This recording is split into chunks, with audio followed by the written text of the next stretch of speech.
Russell, thank you very much for joining us today. You are the Inspector for Air Weapons Licensing, and as most people will know, that opened up at the start of this month.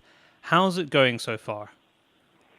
Yes, well, as you rightly say, that followed on from the National Surrender Campaign, and on the 1st of July, persons were thereafter able to apply online at the Scottish Government website or the Police Scotland website if they wish to apply for an air weapon. To date, we've received 301 applications. However, unfortunately, a number of those have errors in certain areas, which means that we're unable to progress them further. And I would say approximately 25% of the forms that we've received to date we have issues with. Yeah, I can imagine that's causing you a little bit of a problem within air weapons licensing, because you're having to return these, but also for those people applying. For those people who listen to this, what do they need to look at in particular, issues that you've seen, so that they don't fall foul of that when they're actually applying? I would ask them, first of all, just to take time to read the guidance along with the form in order that they are sure that they're completing it in accordance with that guidance. The first part of that would be ensuring that they are completing the correct form. It's the AWL1 form. There are a number of forms on the website, and some people are completing the wrong form. So it's the AWL1 form, and thereafter there are sections in the forms which people are regularly misleading or completing incorrectly. What about other things that you need to submit with the form? Pictures. I know that there's maybe been one or two issues where money's been sent in, whereas you're not actually supposed to send in any money with your initial application. Yeah, I mean, if I look at the form itself, the particular areas that I could refer to is Part A asks for personal details, and Section 7 within that part asks for the date of birth, the place of birth, or the nationality of that person. And unfortunately, some people are omitting to do that. And that's important because quite clearly we have to identify who that person is in order that we can undertake the necessary checks to ensure that they're fit and proper to have an air weapon. So these are crucial parts of information.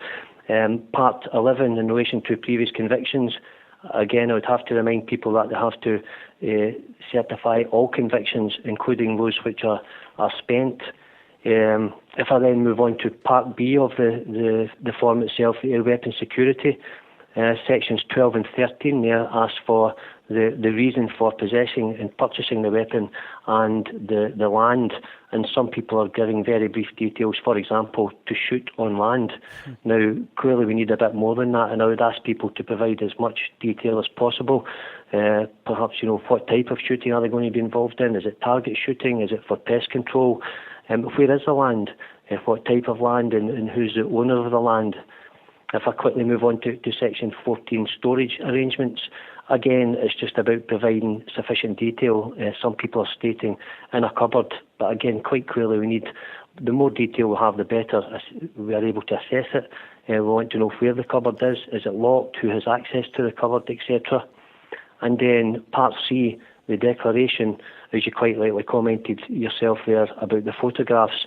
Again, there's receiving photographs which are unsigned, or photographs which are the wrong size, or photographs where people's faces are obscured. I would just say to them, send in 2 photographs which are appropriately signed, and perhaps, similar to those that are required for their passports. Mm-hmm. So the bottom line, it seems to me, and I have read through the application myself and the guidance notes, is that if you had actually read the guidance notes carefully while you're filling in the form, you're probably going to fill it in correctly. So people obviously haven't been doing that. Yes, I would say just take time to read the guidance note, and there's a bullet point abbreviated list of what must be completed next to the application form itself. And finally, probably the most regular issue we have is, you mentioned at the start there, people sending in monies. At this moment in time, until you actually apply for your certificate, you won't know how long between now and December, the duration of certificates and the cost will vary, and you will not know until we receive the application how much your certificate will cost and the duration of that certificate. So please don't send in any cheque or any other form of monies.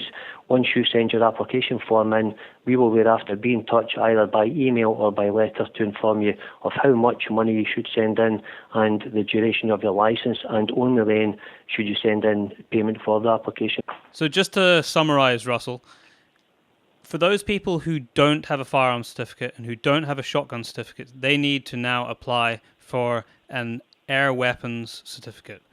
They can do that online. I Googled it myself, just put in air weapons certificate Scotland, and it was the first thing that came up. When do they need to have that done by? Well, again, I would ask people to do so timelessly and as soon as they can, because we don't know the level of demand. As you rightly say, people can possess and use an air weapon up until the 30th of December without having a licence, but after then, as of the 31st of December, it will require to be certificated. If they apply, I would ask them in any case to apply as soon as possible, but in any case before the 31st of October. If they do so and through no fault of their own, their application is not processed by the 31st of December and the enforcement stage coming to fruition, then they will still be able to possess an air weapon, not use the air weapon, but they will still be able to possess it. However, if they wait until after that date and they are not issued with a licence in time, then they would have to either register it or pass it into an RFD or give it to someone who's authorised to hold the weapon. And just so I would say as soon as possible, but in any case prior to the 31st of October. And just finally, if you are a firearms or shotguns certificate holder, what do you need to know? I would say to firearm and shotgun certificate holders that if their licence extends beyond the 31st of December and their licence is issued prior to that, then they are able to possess and use air weapons for the duration of these licences. So if you are a current shotgun and certificate licence holder, then you are covered for the use and possession of an air weapon for the duration of these licences. However, if you wish to purchase an air weapon on or after the 31st of December, then they would require a separate certificate, and they can apply for a certificate and it would cost them £5. And at the point when their certificates expire, again, they just apply for their weapons certificate to go with their shotgun and firearms licence? Yes, that's correct. They can do that also, yes. That's perfect. Thank you very much, Russell. That has been very concise. Hopefully people can listen to that and not make the same mistakes as the 25% of everyone who's managed to apply so far. Thank you very much for taking the time, and best of luck with the rest of the application process. No, it's my pleasure. You're very welcome.